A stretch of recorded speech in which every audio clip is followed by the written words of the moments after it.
Dale. ¿Pueden ver bien?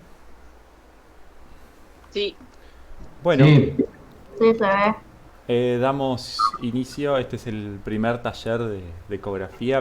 Primero que nada, le agradezco a Ari y a Leo la oportunidad de poder hacer esta presentación. Saben que me gusta mucho el tema y bueno, quien les habla, Juan Azanelli. Para empezar, me gustaría dedicarle esto a mis amigues que durante toda la residencia me estuvieron acompañando e hicieron que todo sea mucho más ameno, más lindo y la verdad es que me encantó la compañía de ellos en todo momento. Bueno, me planteé ciertos objetivos para esta presentación, sobre todo conocer un poco de la física, los principios básicos de la ultrasonografía, reconocer el equipo o hardware, identificar los elementos que utilizamos en la práctica. El que tiene el micrófono encendido lo podrá apagar, por favor. Medio protegido, sí. COVID clínica. Los médicos de la guardia y le Bien, gracias. Después, un poco sobre el programa o software, aprender a utilizar las herramientas que tenemos en el ecógrafo y conocer su alcance y limitación. Las utilidades, es decir, las indicaciones específicas que vamos a tener y por ahí algún que otro uso que le podamos llegar a dar. Y algunas recomendaciones finales sobre el cuidado del equipo o algún consejo para el uso. Y este último objetivo lo vamos a ir hablando durante toda la presentación y dos o tres cosas al final. Bueno, para empezarlo por la física, conocer cómo se elabora la imagen a partir de las ondas sonoras nos va a permitir a comprender lo que vamos a ver.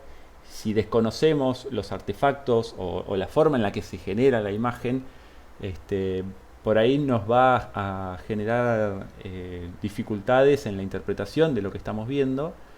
Y yo los invito a que no le tengan miedo, tampoco que lo subestimen, pero que practiquen, porque si lo hacen con ganas y como a mí me gusta, si ustedes también, van a ver que no es tan difícil. Mi primer encuentro con una ecografía fue en la terapia de adultos.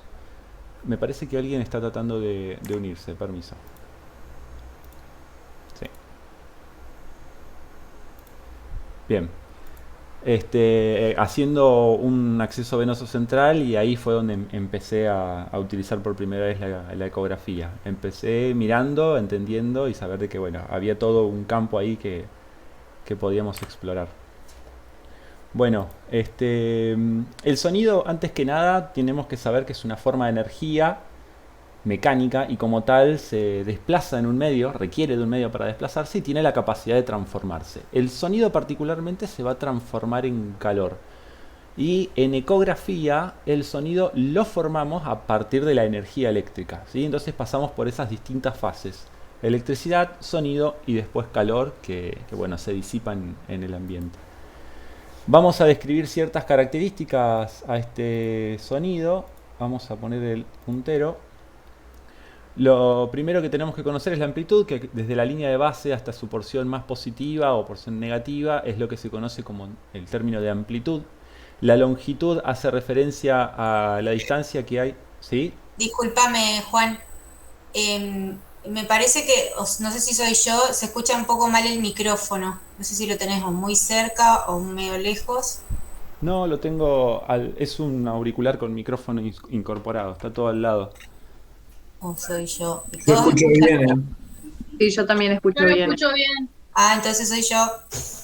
Bueno, continúo. La longitud de onda es la distancia que tenemos desde que inicia una onda, hace todo su recorrido hasta que termina y comienza la siguiente. Un ciclo hace referencia tanto a su deflexión positiva como negativa de esta onda y por ahí lo que tenemos que conocer más es la frecuencia, ¿sí? Que es el número de esta cantidad de ciclos que tenemos en una unidad de tiempo que en este caso va a ser en segundos y se mide en hercios. Un ciclo por segundo sería un hercio, 1000 ciclos por segundo serían un kilohercio, etc. ¿Sí? Vamos a tener distintas unidades. El oído humano puede percibir hasta un total de 20.000 hercios o 20 kilohercios y frecuencias superiores a esta es lo que se denomina ultrasonido. El ecógrafo emite un rango que va de 2 a los 10 millones de hercios, es decir, megahertz. ¿Sí? A mayor frecuencia más posibilidades hay de generar ecos, es decir, que un sonido se vea interrumpido su paso por una molécula y regrese. Y a su vez, a mayor frecuencia, al generar mayor cantidad de ecos, es menos probable de que atravesemos grandes distancias. Como nos vamos a encontrar en el paso con diferentes moléculas, la mayoría de las ondas de sonido van a regresar, entonces no va a ser muy difícil de que esa onda atraviese grandes distancias. Y este último concepto es muy importante y lo vamos a volver a mencionar más adelante.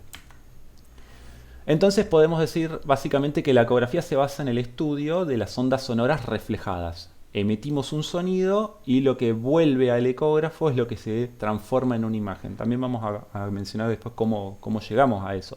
Pero entendamos que partimos desde una onda sonora que va a una altísima frecuencia y eso es lo que utiliza el equipo para generar la imagen.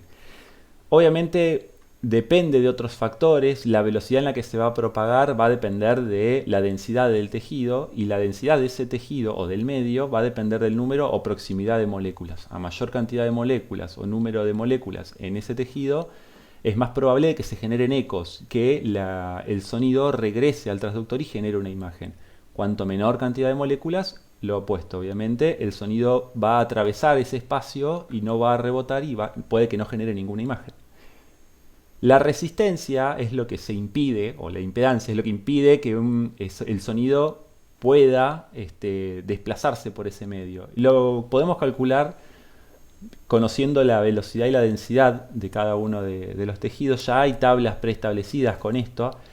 Y si nosotros nos concentramos en el hueso, que es lo que tiene mayor densidad y velocidad, y lo comparamos con el aire, que tiene lo opuesto, es la que tiene menor cantidad de densidad de moléculas, y le otorga menos velocidad a la propagación del sonido y calculamos la resistencia, céntrense en estos dos valores. La resistencia del hueso es muy alta y la resistencia del aire es muy baja, lo cual va a permitir de que el sonido, en este caso, haga grandes cantidades de ecos y vuelva y ninguno de las ondas sonoras, lo atraviesen. Y acá es muy probable de que no se forme ningún eco y de que ninguna onda sonora regrese al transductor para generar una imagen, ¿sí?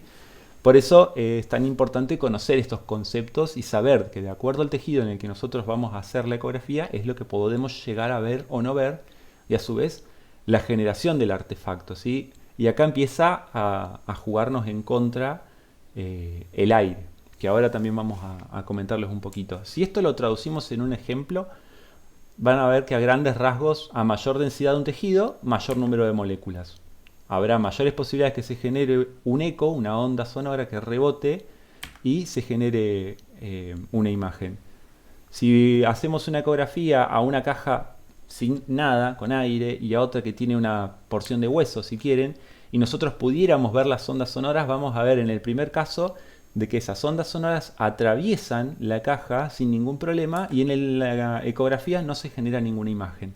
En cambio, en el otro caso vamos a ver que algunas de las ondas sonoras chocan, rebotan, vuelven y vamos a tener uno de los primeros fenómenos que vamos a describir, que es una imagen bastante blanca y una sombra bastante oscura, ¿sí? Aquí atrás, fíjense, sería lo mismo que esto, no tenemos ninguna onda de sonido que pueda atravesar y generar una imagen, y en cambio todas estas ondas que chocaron con esta porción rebotaron y generaron esta imagen semicircular. ¿Sí? Esto es lo que se llama sombra acústica posterior, y esto es una hiperecogenicidad que representa a esa porción superior de hueso. Y fíjense que la otra mitad del hueso no la vamos a ver en el ecógrafo, porque no hay ningún sonido que rebote y choque acá y que después vuelva al transductor para generar una imagen de que esto es un círculo. Solamente los ecos que vienen en esta dirección son los que van a permitir generar una imagen. El resto los atraviesan, ¿sí? Bueno, y eso es un poco más de los que les venía diciendo. En cuanto a todos estos fenómenos físicos que van a estar involucrados, nos encontramos con 4 características muy importantes que tienen nombres, que ya las estuvimos mencionando un poco, y la gran rivalidad que hay entre el sonido y el aire a la hora de generar una imagen ecográfica. La interfase hace referencia a la cantidad de tejidos o fases que tiene que atravesar el sonido y volver para generar una imagen. La diferencia que hay de densidad entre dos medios va a alterar la forma en la que ese sonido se desplaza. Como el aire no ofrece resistencia, pero tampoco permite generar ecos, nosotros lo que hacemos es aplicar un gel que permite interrumpir la porción de aire que hay en este medio. Si yo pongo mi mano acá, entre el transductor y esta caja, que habíamos dicho que tiene una porción de hueso, y hago esto con mi mano, en el transductor, en la imagen, no se va a generar ninguna señal ecográfica. ¿Por qué? Porque el sonido se dispersa en el aire y no logra generar una imagen que rebote y vuelva al transductor para generar la imagen de mi mano. En cambio, si yo acerco la caja y la ingreso en contacto con el transductor, recién ahí se va a formar la imagen que nosotros queremos ver. ¿Bien? La atenuación es otra de estas características. Como les había dicho, la energía se transforma, en este caso el sonido, en calor, se va disipando, ¿sí? Se va atenuando. El sonido, por más de que nosotros tengamos un transductor de 50 millones, 1 billón de hercios, no tiene un límite, ¿sí? El sonido se va a terminar disipando, no va a volver al transductor y no se va a generar ninguna imagen. Entonces es importante saber de que acá hay una gran limitante. Independientemente del transductor, de la tecnología, del equipo, el sonido siempre se va a ir atenuando. Después tenemos que conocer el fenómeno de refracción, que es el cambio de dirección que tiene la onda de sonido al atravesar diferentes fases. Y al atravesar una interfase compuesta por muchos tejidos, todo esto se va a ir modificando. Tanto el sonido cuando ingresa se va a modificar en su incidencia, como cuando rebota y quiere volver al transductor, ¿sí? Todas estas cosas las tiene que ir traduciendo el equipo para generar una imagen al fin.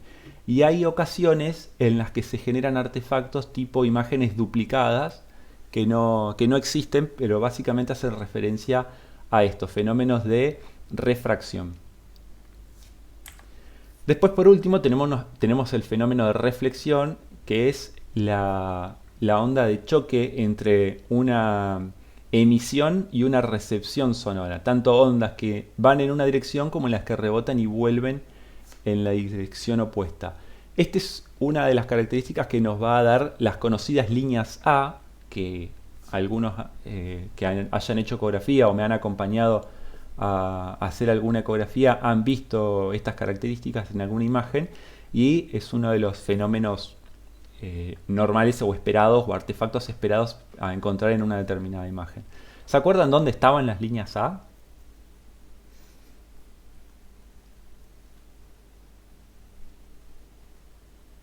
¿Me escuchan? ¿En pulmón? Bien, perfecto. En pulmón es uno de los lugares donde nosotros deberíamos encontrar líneas A. Ahora vamos a hablar un poquito qué son las líneas A para que la tengan bien en vista, bien puedan grabarse la imagen.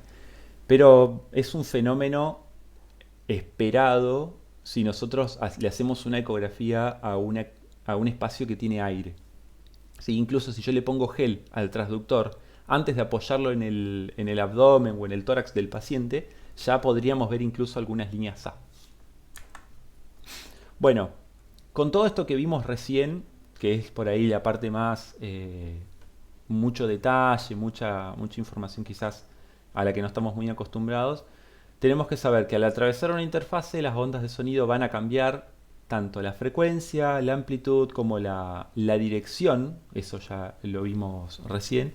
A mayor número de interfaces son mayor el número de cambios, y a su vez la intensidad de esa refracción y reflexión va a ser mayor cuanto más densidad tengan los tejidos. Si estamos hablando de un tejido con alta cantidad de moléculas o una concentración muy alta en un poco espacio, es decir, que el espacio entre una molécula y la otra también sea muy alta, nos va a modificar mucho lo que es la frecuencia, la amplitud y la dirección de las ondas de sonido.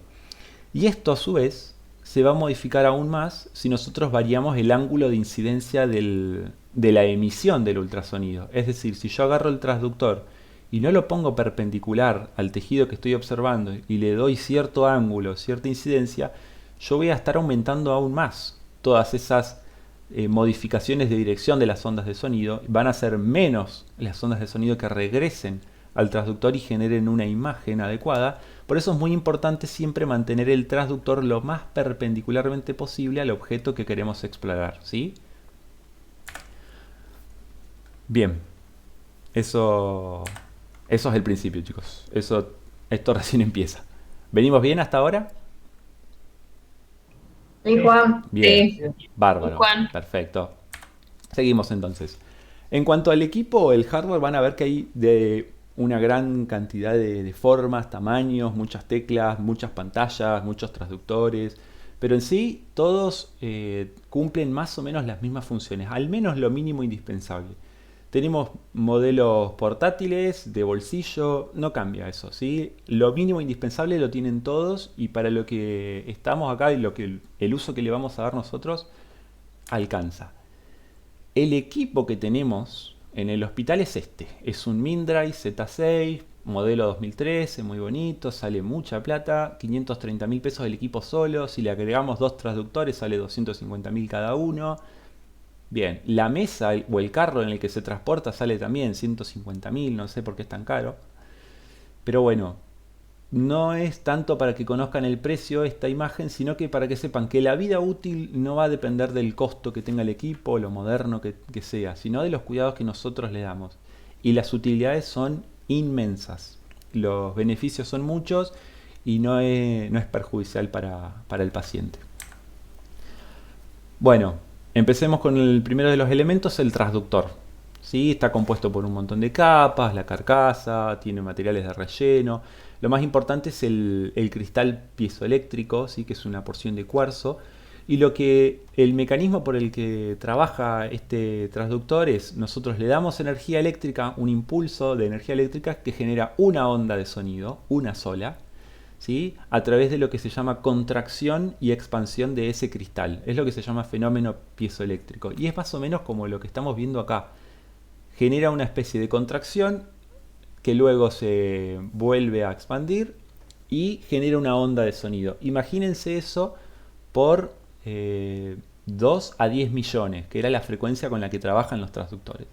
A esa velocidad es la que trabaja. Y esto es muy delicado. Si bien la carcasa se puede crizar, no es tanto problema. O el cable se puede romper, se puede reemplazar. Pero ese cristal piezoeléctrico, si se criza, si se rompe de alguna forma, es irreemplazable. Hay que cambiar todo el equipo y ya vimos que es bastante caro, no es algo que uno pueda cambiar. Por eso hay que tener mucho cuidado con esto de que no se golpeen, de que si nosotros vemos que la carcasa está rota, de que no le ingrese líquido, etc. ¿Sí? Incluso cuando vemos que lo van a limpiar los auxiliares, también prestemos atención un poco porque a veces se puede ver que subestiman quizás el material que tienen en sus manos y no se dan cuenta quizás de que no saben de que esto es realmente caro y es irreemplazable.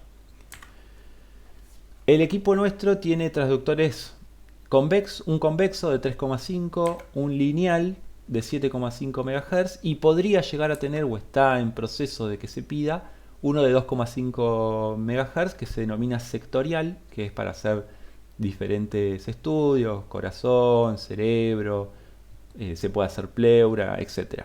Esos son los transductores que permitiría nuestro equipo.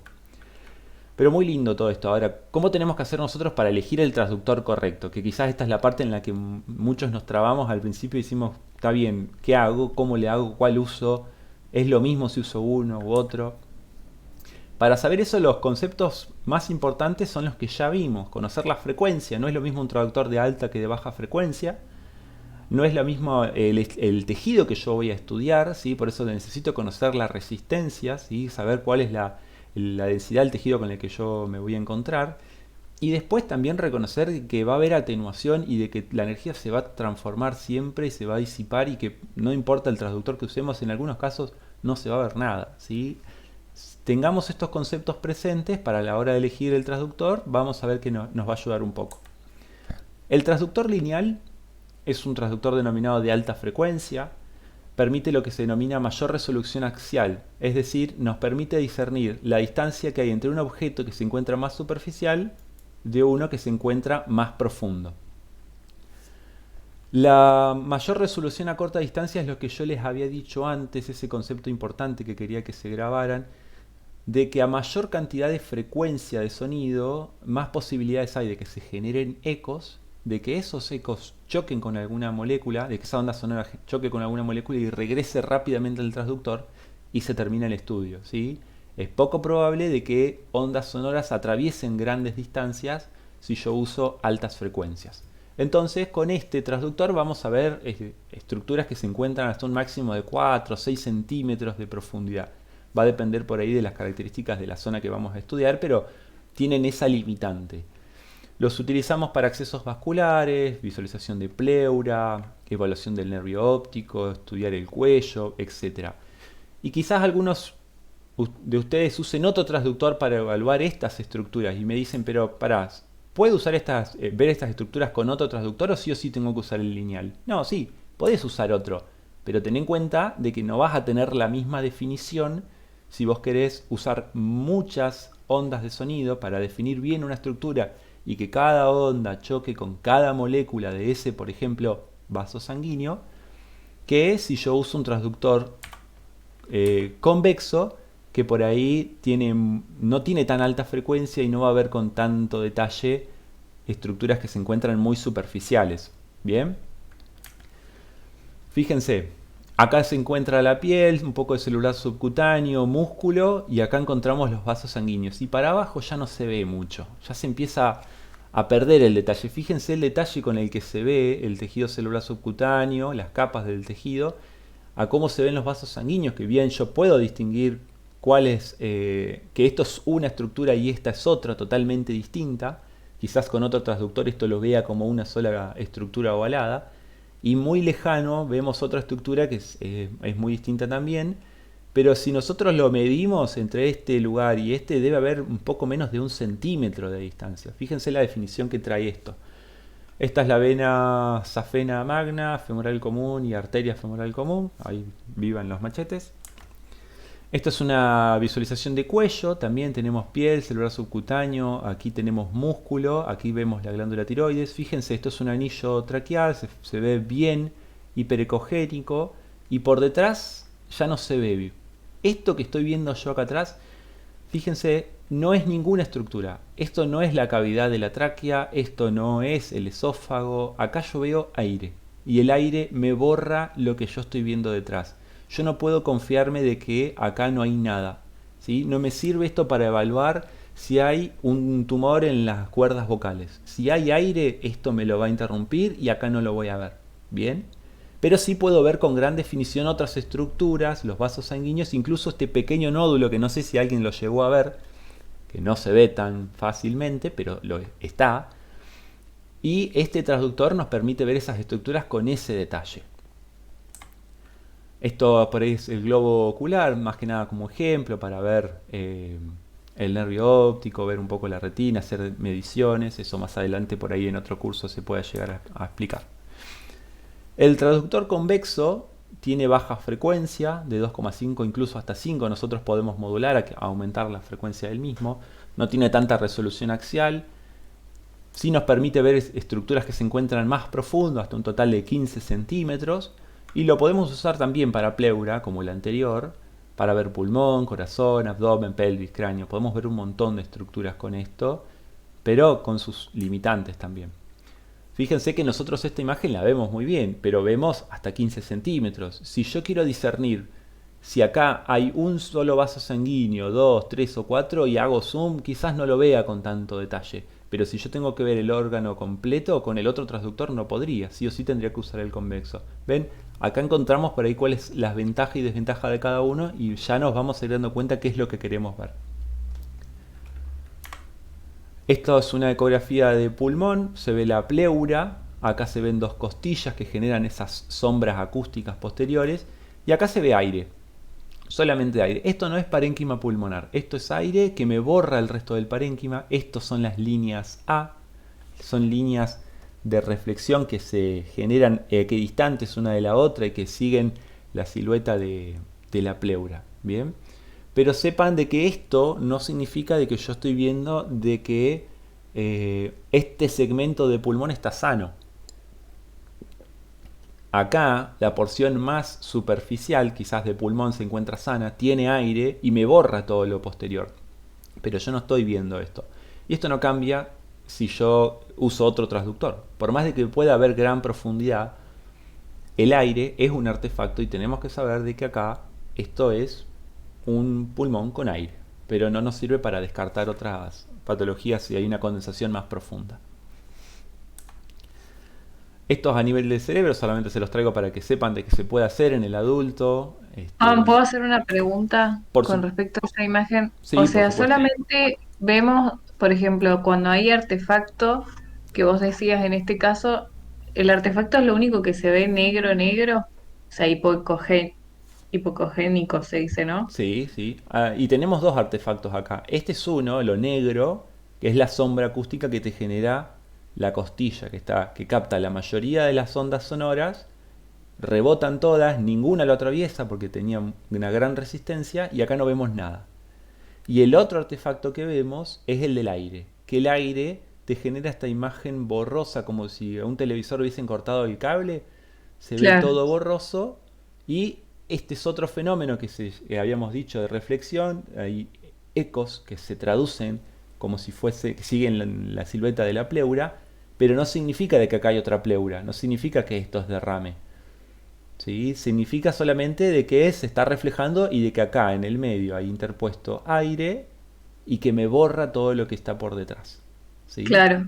Pero así todo, el aire que era lo de menor densidad, igual da una imagen de esa color, o sea, grisácea. Mi Esto. pregunta es, ¿solamente Eh, el artefacto es lo único que se ve negro? Porque después, aunque tenga menor densidad, se va a ver claro, acá vos ves se va a ver algo reflejado, sería, y acá el por eso vemos algo de sonido, color. en realidad el sonido acá atraviesa y no vuelve. El sonido atraviesa y no vuelve. Como no se encuentra resistencia, no puede generar ecos, ir y volver, atraviesa y algunas ondas sonoras generan estos fenómenos de reflexión, pero vos no estás viendo acá nada más que aire. Claro, está Así bien. se ve el aire, de esta forma se ve el aire. Y es normal de que yo tenga estas líneas A que más adelante, si se puede llegar a hacer en algún momento un taller de ecografía de tórax, esto nos va a servir mucho para saber si acá hay derrame o no, consolidación o no, pero no nos va a servir para saber si hay neumotórax o no. ¿Sí? Porque si entre las dos capas de la pleura hay aire, voy a ver esto. ¿Sí? Voy a Claro, ver esto mismo. Ahí utilizaremos otras herramientas para saber si es neumotórax o no, ese es otro capítulo. Pero a grandes rasgos, esto es un fenómeno que tienen que gracias, conocer Juan. y que Sí, sepan que... sí, ¿Quién habló? yo, Ari. Bien. Eh, que esté negro, digamos, quiere decir que hay una estructura antes que absorbió todas las ondas, que es más densa, que absorbió todas las ondas. ¿Está bien? Eso es lo que quiere decir. ¿Tá? No necesariamente es un artefacto, sino que hay una estructura previa que por ahí absorbió todas las ondas. En este caso sería hueso. Claro, ¿Alguien sí, más tiene alguna sí. duda con lo que venimos viendo? ¿Quieren que volvamos para atrás? No hay ningún apuro para terminar. No, está muy claro. No, pero ahora acá estamos bien. Todo bien. Bueno, ¿Seguro?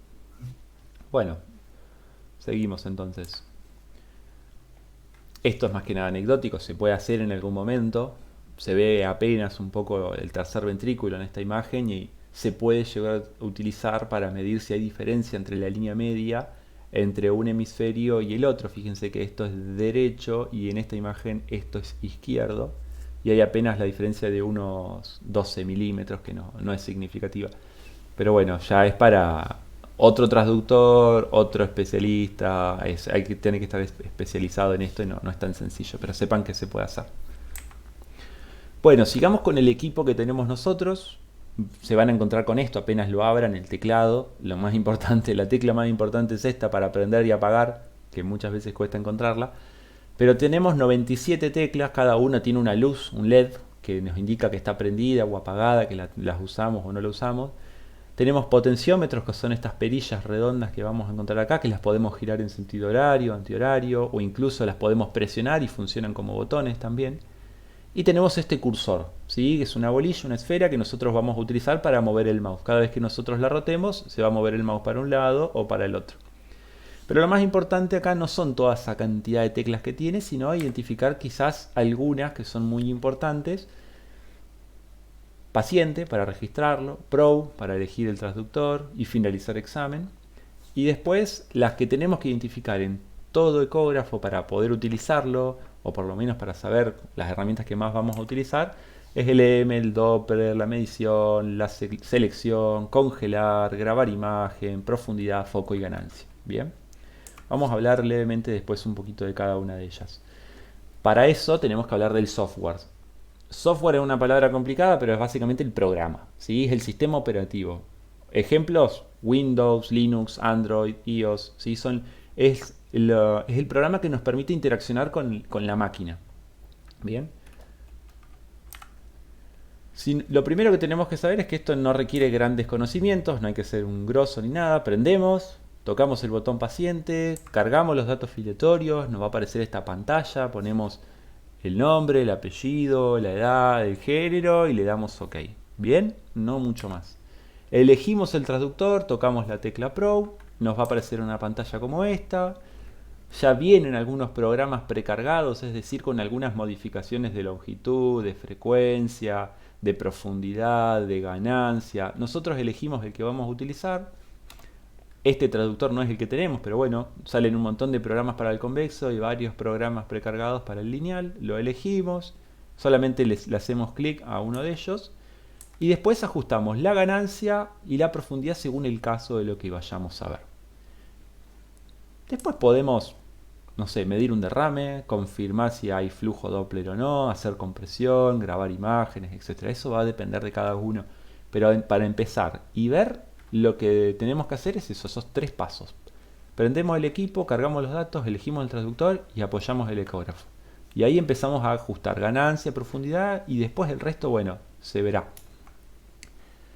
La ganancia es esa herramienta que nos permite modificar básicamente el brillo, ¿sí? O el contraste, como le quieran decir. No sé precisamente, me parece que es el brillo puntualmente. Permite que la máquina, la pantalla, genere tonos más blancos, más vivos a la imagen que nosotros estamos viendo. Después tenemos barras de ajuste lateral que se denominan TGC o compensación ganancia tiempo, que bueno, si quieren se los explico en algún momento, pero no tiene mucho sentido. Si nosotros modificamos las perillas que están más arriba, va a modificar el brillo en la pantalla en la parte de más arriba. Y lo mismo si hacemos con las perillas de abajo, nos va a modificar el brillo de abajo. Obviamente todo esto tiene un límite, por más de que nosotros modifiquemos la ganancia en más, en menos, de acá para allá, si hay una mala ventana ecográfica, por mejor ecógrafo y transductor que tengamos y le modifiquemos la ganancia y todo lo que ustedes quieran, no se va a ver nada. Depende siempre también del tejido que nosotros vamos a explorar. La profundidad son estas teclas que tenemos acá. Si nosotros giramos esta perilla, nos va a permitir ver estructuras más profundas o más superficiales. Y la definición de las mismas va a depender del transductor que elijamos. Si le tocamos la perilla como si fuese un botón, nos va a alterar de la función dip, que significa profundidad, a la función zoom. Y la función zoom es como que ustedes le hagan zoom a una foto en el teléfono para ver si hay una mosca en un vaso. Se va a perder la calidad. En la ecografía es lo mismo. Nosotros agrandamos la imagen sin que modifique nada en el transductor. Es solamente parte del programa. Y la verdad es que la calidad de la imagen se pierde bastante, entonces no es una herramienta que se suele utilizar mucho. Bien. El foco lo modificamos con esta perilla que tenemos arriba. Con esta elegimos si queremos que la imagen que nosotros estamos viendo en pantalla el equipo le haga mayor definición si está en la profundidad, en el centro o en la parte más superficial de la pantalla. Nosotros elegimos dónde queremos que enfoque con mayor claridad para centrarnos en esa parte. Y la frecuencia, si nosotros tocamos esto como un botón de vuelta, pasamos de la función focus a la función THI, vamos a modificar las ondas de sonido que ingresan y el equipo las va a duplicar. El transductor las duplica y así como le da a creer al equipo de que están recibiendo el doble o el triple de ondas sonoras o de ecos para mejorar aún más la imagen. Esta función es excelente, es buenísima siempre y cuando tengamos una buena ventana y tengamos el transductor bien perpendicular al plano. Si no, con todos los fenómenos que habíamos dicho de las interfaces, reflexión y atenuación, esto se pierde, no nos sirve. Pero si tenemos una buena ventana y queremos ver algo y mejorar la imagen, podemos usar esta función. El modo B lo seleccionamos con esto, no hace falta que lo seleccionemos, apenas empezamos el estudio ya está predeterminado que arranque el modo B, que es el modo bidimensional. Es la imagen que nosotros vemos en la ecografía. Todas las imágenes que les puse previamente son en modo bidimensional. Vemos tanto profundidad como distancia de lateral a lateral. Es lo único, ¿sí? Vemos en dos planos la imagen como siempre. Y el modo M, quizás algunos ya hayan tenido la oportunidad de verlo, otros no sepan qué es como si nosotros, imagínense que cortamos una feta de esa imagen bidimensional de la pantalla y nos centramos solamente en esa feta que estamos cortando, en esa porción, y la vemos a lo largo del tiempo. Vemos cómo se modifica esa porción a lo largo del tiempo. Veamos un ejemplo.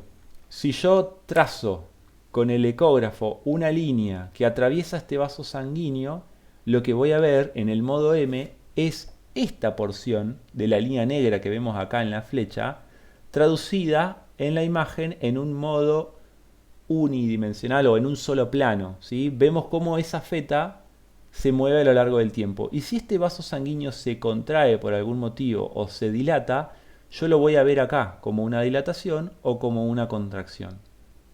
¿Se entendió? Sí, Sí.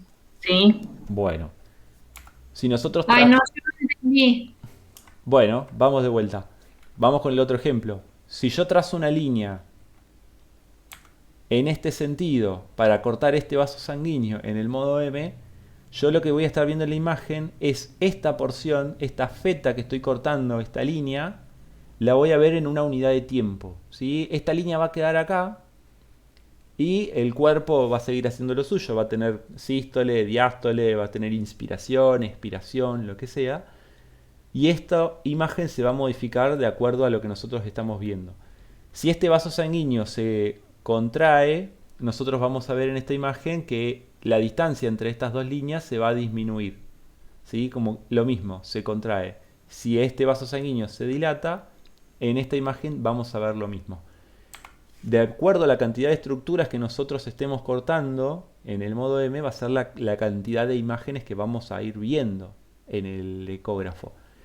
Esto se usa mucho para ver la vena cava inferior, ¿sí? Juan, sería como la imagen horizontal, la veríamos vertical, la vemos de forma horizontal, sería así. Imagínate que yo estoy cortando esta feta acá, ¿sí? Claro, Y te borro absolutamente todo esto que estoy marcando con el puntero, lo borro, absolutamente todo. Y vos lo único que ves es esa pequeña línea, ¿sí? Pero vos claro, en la imagen no te sirve ver una línea así. claro, eso sería, Yo lo lo ves que horizontal. Claro, vos vas viendo cómo se va modificando a lo largo del tiempo es esta línea de acá arriba, esta línea de acá abajo, ¿sí? Vos vas viendo Claro, si se va haciendo, si va alejando, acercando o no. sí. La medición de la vena cava inferior, que utilizamos mucho en internación, se basa en este principio. Usamos el modo M, lo cortamos y vamos viendo en unidad de tiempo si esa pequeña porción, esa feta que estoy cortando yo, se va modificando en el tiempo. Vale aclarar que no podemos realizar, no deberíamos realizar un modo M si el transductor no está bien perpendicular al plano. Si yo lo roto en el eje lateral, en este sentido, si esta línea la aproximo acá o esta mueca del transductor la aproximo acá, ya voy a estar modificando la incidencia de los rayos y de los ecos que se generan, ¿sí? Si yo movilizo la muñeca de un lado para el otro, para arriba, para abajo, para atrás o para adelante, se van a modificar los ecos. No deberíamos realizar un modo M porque los cortes van a salir oblicuos, las mediciones van a salir oblicuas y los ecos no van a ser fidedignos. Las mediciones no van a ser fidedignas. Bueno, utilidades que le podemos dar habíamos dicho, en cabeza podemos medir el índice de pulsatilidad, algunos en neurointensivismo se puede medir una arteria, lo hemos hecho en internación, yo me he animado a hacerlo, es muy difícil, no es lo mejor con este traductor y no llegamos ni a palo a ver esto, pero uno señaliza una arteria y ve si el flujo es suficientemente alto, tenemos sístole, diástole o no, pero bueno, eso es para otro caso. Lo que les había dicho antes, desviación de la línea media o evaluación del nervio óptico, estimar una presión intracraneana, eso se hace con algunas fórmulas, ver la diferencia entre un nervio óptico y el otro, etc. En cuello, evaluar tiroides, el paquete vasculonervioso, ver cómo se encuentran las arterias, las venas de cuello. Incluso está descrito que sirve para la evaluación de la intubación orotraqueal, pero como les había dicho antes, acá yo veo aire, entonces todo lo que está acá está borrado. Yo no voy a ver el tubo endotraqueal acá, pero sí se puede llegar a ver en el proceso, en el procedimiento de intubación, como que algo se mueve acá un segundo y desaparece. Eso significa que entró en tráquea. La verdad es que no se usa, está descrito y bueno, muy lindo, pero nada, olvídense, no lo vamos a usar.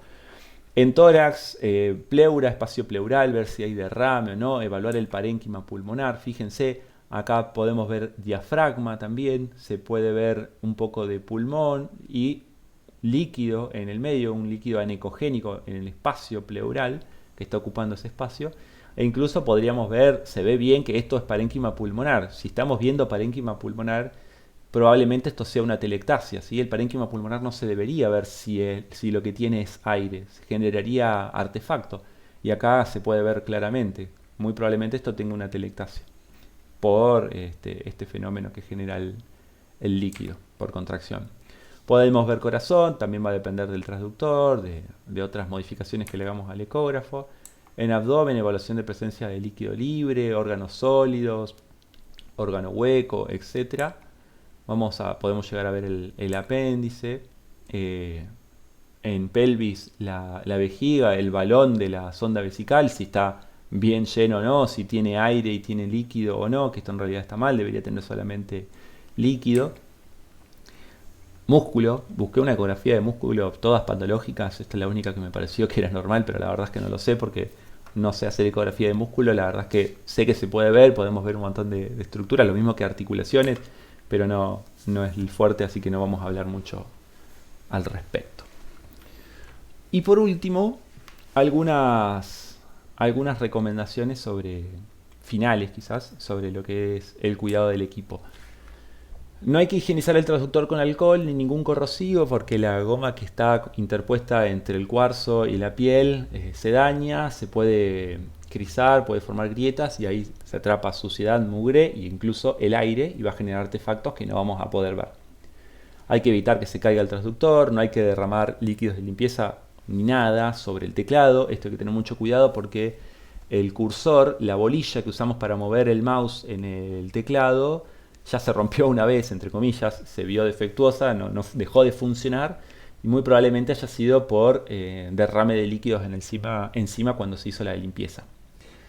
No utilizar con menos del 20% de batería porque tiene un sistema de protección el ecógrafo que se puede apagar repentinamente ante algunos cambios bruscos y puede generar daños en la pantalla, en la memoria, incluso en la misma batería, así que siempre hay que tenerlo cargado, hay que prestar atención de que esté enchufado en algún lado, en algún momento, que alguien lo cargue. Y porque cuando más lo necesitamos no tiene batería y los enchufes no andan, pasa siempre. Limpiar rápidamente luego de utilizar porque la sangre y el yodo se secan muy rápido y no salen con facilidad y queda súper estropeado, sucio y la verdad es que se empieza a estropear de a poco. Y bueno, siempre que lo terminamos de usar hay que cerrar el teclado hacia la pantalla para no exponerlo innecesariamente a golpes, a suciedad, líquidos, etc. Esta es la bibliografía que utilicé, más algunas otras pequeñas, pero esto ya lo tengo listo para mandárselos en un email. Y bueno, nada más. Muchas gracias por la oportunidad y por prestar tanta atención.